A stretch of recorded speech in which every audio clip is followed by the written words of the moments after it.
about administrative license suspension hearings. The first thing is that an administrative license suspension hearing occurred as a result of a notice of intent to suspend by the law enforcement officer and the driver filing an appeal. The judge will set it down for a hearing.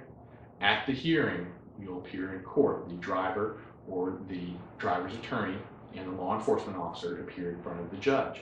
The judge will call the calendar, which is basically a roll call of who's present.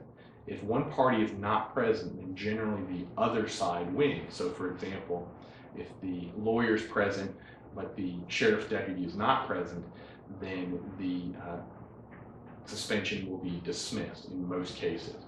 That happens a decent amount of percentage of time, but not all the time. You cannot rely upon the officer not showing up, but it actually does happen more often than one would think. The Georgia State Patrol almost always shows up. Local law enforcement is kind of hit and miss. Once the judge takes roll or calls the calendar of who's there, then the sides have an opportunity to discuss the merits of the case and if anything can be worked out. Generally, the law enforcement officer is looking for a commitment for the person to go ahead and plead a DUI.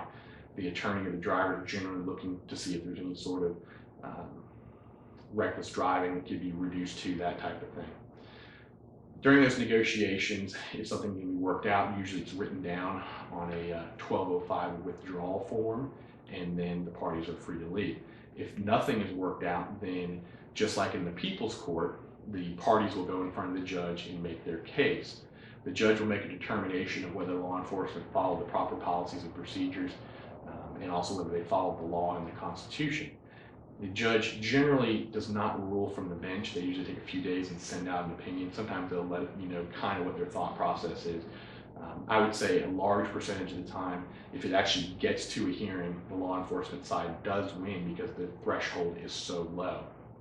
If you have any questions in regards to an ALS hearing or any other matter, please feel free to call or email us at any time. Remember that this video is for information